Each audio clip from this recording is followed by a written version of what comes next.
أعوذ بالله من الشيطان الرجيم. پناه وړم الله تعالی شړل شوي شیطان څخه. بسم الله الرحمن الرحيم. د الله په نوم چې ډېر زیات مهربان پوره رحم لرونکی دی. تبت يدا أبي لهب وتب.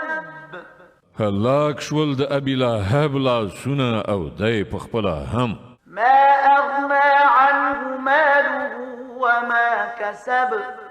د هغه شتمني او څه چې هغه ګټلي هغه ته په درد نه خوړل. سيصلى نارا ذات لهب.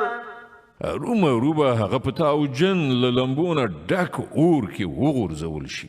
وامرأته حمالة الحطب.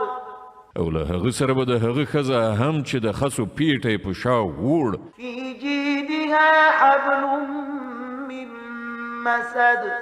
د هغې په غاړه کې به چې په ګاڼو سره ښکلی شوی و منجینه رسۍ وي. صدق الله العظيم. الله ستر رښتیا ویونکی دی.